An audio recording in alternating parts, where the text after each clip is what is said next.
Fala pessoal, sejam muito bem-vindos mais uma vez aqui, galera, ao nosso canal, sempre trazendo mais um post para vocês sobre o Flamengo. Então, se você não, já deixa aquele like maroto, se inscreva, ative o sino e compartilhe sempre nossos vídeos com os seus amigos, nação. Mais um post que nós vamos reagir no canal da ESPN Brasil, com Pascoalzinho e companhia, analisando ele. De caixa, mas para a gente dizer que o Felipe Coutinho é o Felipe Coutinho, numa boa versão, a gente precisa esperar a temporada para saber se ele aguenta e como que ele reage aos jogos mais difíceis. O Nuno Moreira, que foi super elogiado ontem pelo Carille, inclusive disse que ajuda a potencializar o Felipe Coutinho, né? Disse isso aí, o Pascoalzito, que o Flá não é bicho-papão. Já mandou, mal chegou, já mandou o recado, hein? Ele jogava no Vizela, então ele chegou aqui já entendendo... Que bom que ele já chega... Da maneira dele o futebol. Porque é o seguinte, ó, quando é jogador correta. de futebol que fala... Jogador de futebol que fala assim, ó, ele não é bicho-papão, não tem condição de ganhar, acho ótimo. Porque ele dentro do campo pode ajudar a resolver isso aí. O duro é quando é dirigente que fala e não joga. Transfere o BO para os caras que estão em campo. Entendeu? Ó, o seu presidente falou lá, então agora vamos aqui. Entendeu? Quando isso acontece, é ruim. Agora, o jogador falar, eu não tenho crítica a fazer. Ele jogava no Casa Pia, no Vizela foi antes. Casa Pia, é verdade. Vizela foi antes do Casa Pia. E eu falo, tá bom, Nuno. Vai ter uma grande oportunidade. O Nuno é aquele meia que jogava como ponta, às vezes como meia, o português. Joga de meia ponta. No Vasco vai exercer mais uma função ali de meia do lado esquerdo. Do lado ele do em Portugal jogava de meia ponta. Isso. Porque aqui no Brasil nós temos algumas nomenclaturas diferentes, né? Que é o meia ponta e o Corinthians inventou uma posição nova, que é o volante ponta. Né? Porque o Martínez é volante, quando tem a bola, ele sai para a ponta direita. Então, o Corinthians inventou o volante ponta. Eu acho que ele, falando isso, é ótimo. Lá dentro do campo ele vai resolver a parada com os caras do Flamengo. É ótimo. Para mim é espetacular. É um atrativo a mais para o jogo. Muito bem. Quem também jogou ontem na Copa do Brasil foi o Atlético Mineiro, venceu o Manaus. Muito bem. Que patamar está o Atlético Mineiro? É um patamar alto, né? Você sabe que eu tenho sempre uma diferença nessa coisa de patamar, né? Porque tem um que é incomparável. Que te anima, que te coloca um sorriso no rosto. Esse é o Flamengo. O Flamengo é aqui, ó, passou aqui. Os outros começam a chegar aqui, no segundo nível. E eu acho que o Atlético vai nesse patamar de segundo nível, né? Se juntando a Palmeiras, se juntando ao Corinthians. Eu acho que o Corinthians tem um bom elenco, não está jogando bem, mas tem um bom elenco. O Internacional tem um bom elenco, tem um ótimo treinador, está fazendo aniversário também, né? Eu tenho um pouco de dúvida sobre a dupla Gabriel Menino e Alan Franco. Eu acho que são bons jogadores, mas eu não sei se, olhando os volantes que o Atlético tem à disposição, se ali... E para mim, hoje em dia, no futebol, os volantes são assim... São dois volantes de saída, não são dois volantes de marcação. Vídeo com informações do Flamengo, que teve 4 jogadores convocados para a seleção brasileira. E você sabia que o Flamengo poderia chegar a 11 atletas convocados para as suas respectivas seleções. Isso pela Copa do Brasil 3-0. Estou vendo muitos vascaínos animados com a possibilidade de, quem sabe, superar o Flamengo nesse jogo de sábado. Independentemente se você é torcedor do Flamengo, Vasco ou de outros times, quer fazer aquela fezinha, aquela aposta? As informações, vamos direto para a lista de convocados do técnico Dorival Júnior. No gol, Alisson, Bento, Ederson. Defensores, Danilo do Flamengo, Gabriel Magalhães, Guilherme Arana, Léo Ortiz do Flamengo, Marquinhos, Murilo, Wanderson, Wesley do Flamengo. Meias, André, Bruno Guimarães, Gerson do Flamengo, Joeliton, Matheus Cunha, Neymar, tá ali como meia também. Atacante, Matheus Cunha e Neymar são atacantes, né, gente? Atacante, Estevão, João Pedro, Rafinha, Rodrigo ou Rodrigo. Gente, ele é reserva no Real Madrid, que tem um ataque galáctico. Ele é reserva do Mbappé, ele é reserva do Rodrigo, ele é reserva do Vinícius Júnior. Gente, sempre que ele entra, ele consegue fazer uma fumacinha ali. Eu acho totalmente errado o Dorival não convocá-lo. Assim também como eu acho errado convocar o Danilo. Eu até postei isso nas minhas redes sociais. Postei o seguinte: seguirei com a mesma opinião. A convocação de Danilo, na minha concepção, não faz sentido pensando em Copa do Mundo. Já pensava assim quando o jogador estava na Juventus. Agora, no futebol brasileiro, o zagueiro sobra. Vide o começo dele no Flamengo. Mas para a seleção, eu acho que o ciclo já chegou ao fim. Então, eu vejo muita gente falando assim: nossa, agora que o Danilo é do Flamengo, ninguém mais reclama da convocação. Pelo contrário, o torcedor do Flamengo, ele torce para o jogador não ser convocado. E óbvio, para o atleta é maravilhoso, pessoalmente falando, você representar a sua seleção, mas diante de tudo que a gente vem acompanhando, por exemplo, o Pedro se machucar na seleção, jogadores uruguaios, quando vão para a seleção uruguaia, sempre voltam, entre aspas, baleados, nunca 100% fisicamente falando. Então o torcedor não é só do Flamengo não, o torcedor de maneira geral acaba torcendo para não ter nenhum atleta convocado. Mas em relação ao Danilo, é a minha opinião, acho um erro a convocação dele, ainda mais se for uma convocação para jogar na lateral direita. Acho que na lateral já deu o que tinha que dar. Como zagueiro, beleza, ele pode até brigar por uma vaga ali entre os convocados na zaga, mas eu acho que tem outros jogadores acima. Eu não convocaria o Danilo. E talvez eu não convocasse o Neymar nesse momento. Porque o Neymar está vindo de um período inativo, está voltando a jogar agora num ritmo mais intenso com a camisa do Santos, mais longe do ideal, bem longe do ideal, e a seleção brasileira vai encarar os dois principais adversários atualmente, Colômbia no dia 20 e Argentina no dia 25. Será um jogo muito intenso.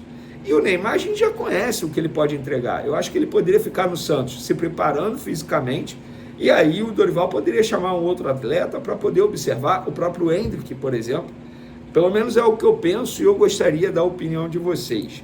E na coletiva, o Dorival falou sobre o Wesley, jogador do Flamengo, lateral direito, comendo a bola, lateral que teve a sua primeira convocação na sua carreira para a seleção brasileira. E o Dorival disse o seguinte: desde 2022 eu já conheci o Wesley e o trazia para treinamentos.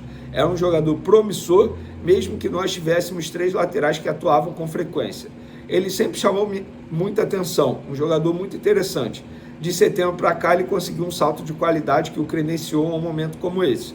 É um primeiro momento dele aqui dentro, na seleção. Vamos ver a reação, sentir a condição que ele está e torcemos que ele possa repetir as atuações que vem tendo pelo Flamengo. E eu confesso que eu estou curioso para ver como o Dorival vai escalar o Wesley. Porque o Wesley, no Flamengo atualmente com o Felipe Luiz, ele é praticamente um ala. Ele joga muito avançado. E na seleção brasileira, o Dorival joga muito com as pontas. A gente vê vários jogadores abertos pela ponta, independentemente de quem atue ali, mas é sempre com essa função. Por exemplo, o Savinho, o próprio Rodrigo, o Rafinha já fez essa função atualmente, faz muita meia também. O próprio Estevão faz essa função. E eu quero saber como ele vai encaixar o Wesley ali na seleção brasileira. E tomara que o Wesley entre em campo. Não sei se vai ser titular, não sei mesmo. Mas pelo menos que ele entre em campo para sentir esse gostinho de entrar em campo com a camisa da seleção brasileira. Sensacional. Parabéns ao Wesley pela convocação, um jogador que merece muito, postou um vídeo. Quem quiser ver esse vídeo, postei nas minhas redes sociais, eu vou botar aqui por questão de monetização, mas está no meu Twitter, no meu Instagram, @VeneiCasagrande, um vídeo sensacional, ele comemorando, segurando a filhinha ali, com a família dele, muito legal. É impossível você, pelo menos, não ficar arrepiado com esse vídeo, tá? E o Flamengo, ele teve 4 jogadores convocados para a seleção brasileira e poderia chegar a 11, sabe por quê? Além dos 4 do Brasil, ainda tem Varela, De La Cruz e Arrascaeta, seleção uruguaia, Pulgar, seleção chilena, e Gonzalo Plata, seleção da Venezuela, do Equador, desculpa. E aí, o Vinha e o Pedro, se eles estivessem à disposição, provavelmente estariam convocados também. O Vinha era sempre convocado para a seleção uruguaia, o Pedro estava sendo convocado pelo técnico Dorival Júnior, chegaria a 11 atletas. Eu sei que muita gente vai falar assim, caramba, vai prejudicar o Flamengo. Eu concordo, mas o Flamengo, do jeito que é uma seleção, a verdade é essa, não no sentido literal da palavra, mas tem jogadores de alto nível. A partir do momento que você tem jogadores de alto nível, o risco que você corre... Eu queria também perguntar para a Raíza. Raíza, o que o Rossi, o Agostinho Rossi, falou com relação à seleção? Eu estava chegando no Ninho do Urubu, acaba que eu não acompanhei. Ele está chateado com essa questão de não ser lembrado pelo Scaloni? O que ele falou sobre isso?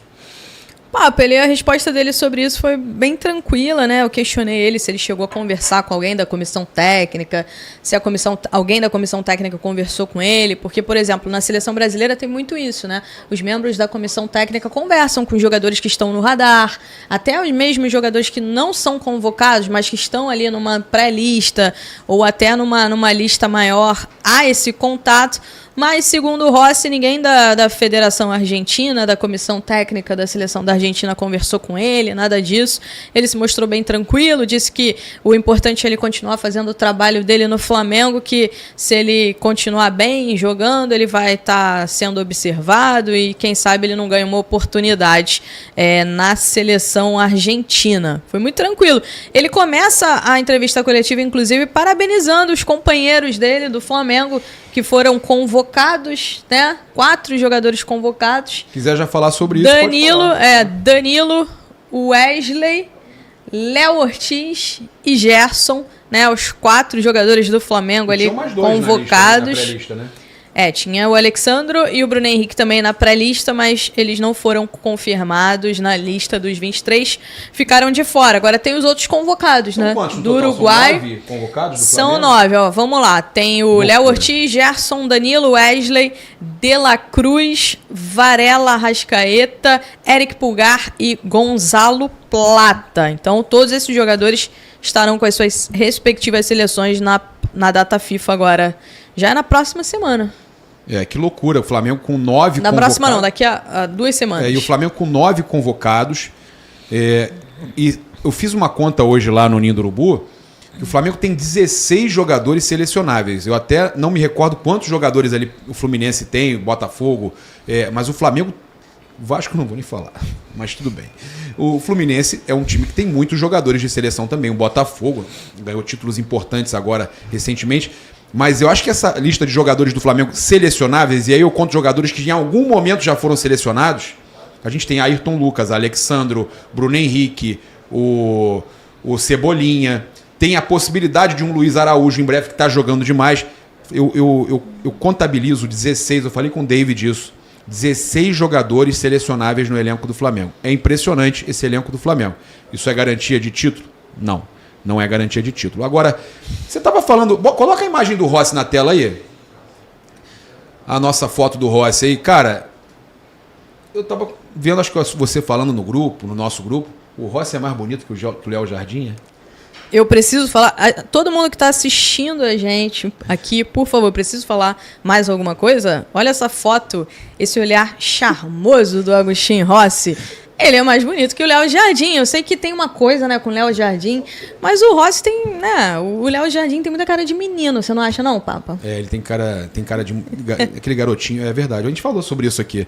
Sharon, a gente teve a convocação das seleções e o Rossi não estava presente. Eu queria ouvir a opinião sua e do David Sharp. O Rossi nem na pré-lista da Argentina.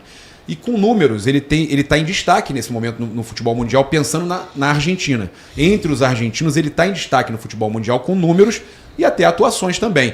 Você entende que, assim como o Fábio foi sempre muito injustiçado, e aqui a gente elogia demais o Fábio, você acha que o Rossi também pode estar sendo assim esquecido nessas listas, pelo menos na pré-lista até da Argentina?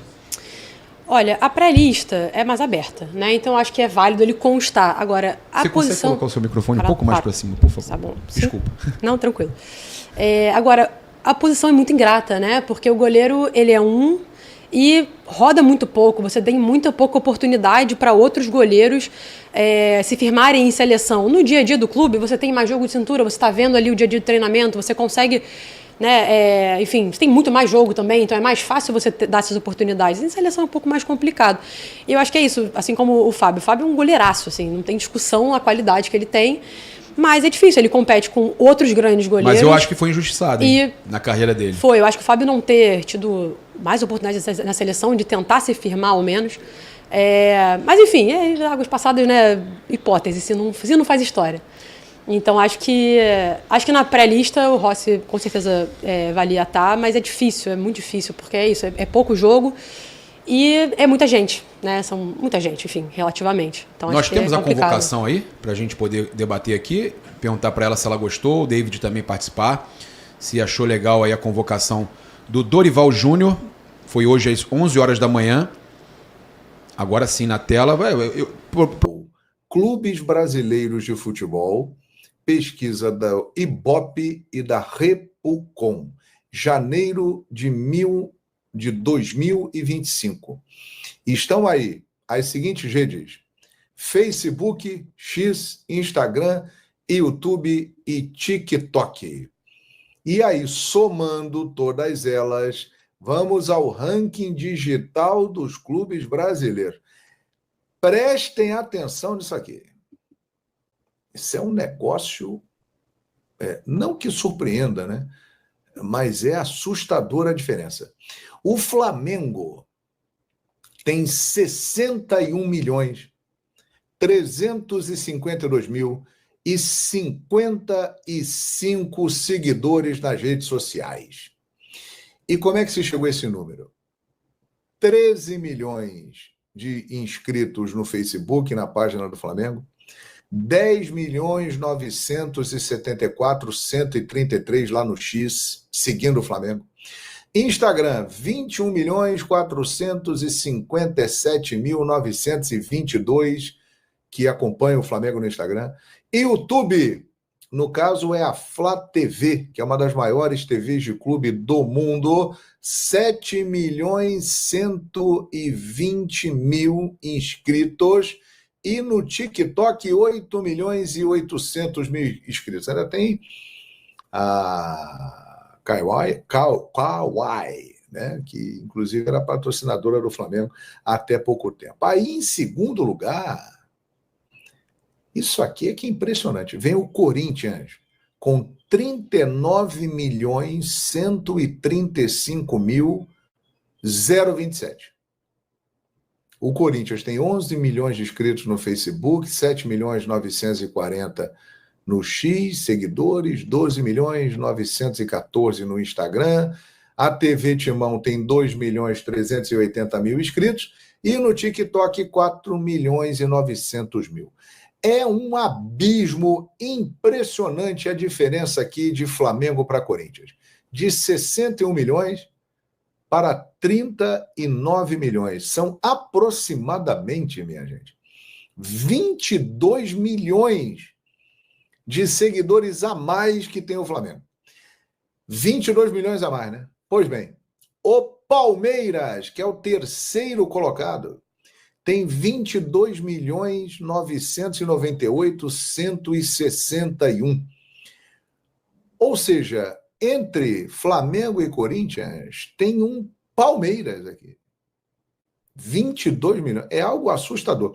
Outra coisa que chama a atenção do Corinthians para o Palmeiras, tem também um enorme espaço. Flamengo e Corinthians realmente estão muito acima em termos de popularidade, número de seguidores. E o Flamengo está muito, muito, muito acima do Corinthians. Olha isso aqui. 61.352.055 contra 39.135.027. Aí a gente vem aqui para baixo. Aí tem o Palmeiras com 22.998.161. São Paulo, quarto colocado, 22.549.898. É praticamente um empate técnico com o Palmeiras. Realmente a torcida do Palmeiras cresceu muito, porque antes a torcida do São Paulo era bem maior. O Santos é o quinto colocado com 14.087.388. Aí depois vem Vasco da Gama com 13 milhões, um pouquinho atrás do Santos. Grêmio, né? O Grêmio com 12.119. O interessante é o seguinte, isso aqui mostra muito parecido o número com as pesquisas de torcida, né? Que sempre são muito contestados. O meu time e tal. Por exemplo, as pesquisas recentes mostram que a torcida do Palmeiras ela ultrapassou a torcida do São Paulo. Algumas dizem que sim, outras que não, mas que elas estão muito próximas. E aqui reflete isso. E as pesquisas apontam que Corinthians e Flamengo estão muito acima dos outros e que a diferença entre Flamengo e Corinthians está aumentando. a favor do Flamengo e muito, e aqui prova isso. É um negócio de maluco, hein? Por exemplo, o Santos é um time mais engajado nas redes sociais que o Vasco da Gama, que aparece com torcida maior nas pesquisas do que o Peixe, mas o Peixe está mais engajado aqui.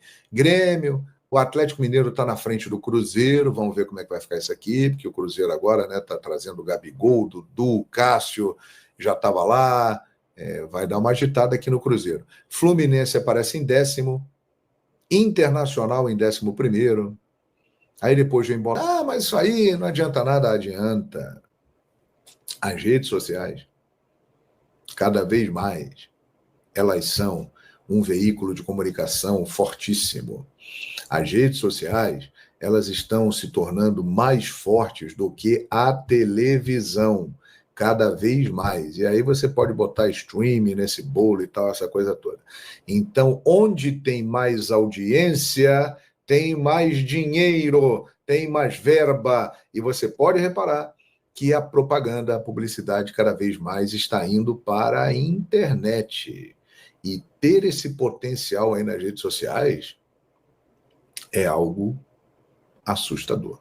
Então, realmente, Flamengo e Corinthians muito à frente dos demais nas redes sociais, como demonstram as pesquisas de torcida, e o Flamengo é covardia. Agora, é interessante isso aí, porque tem vários elementos, né? Por exemplo, tem gente de fora do país que segue o clube, tem torcedor de outro time que segue um determinado time, né? Tem tudo isso. Agora, a minha experiência em redes sociais mostra o seguinte, os públicos são completamente diferentes. Às vezes eu lanço um vídeo no YouTube e ele vai muito bem. E ele não vai tão bem no Instagram. Mas ele não vai bem no TikTok. Mas ele vai bem no Facebook. Às vezes sai um vídeo no Instagram que bomba.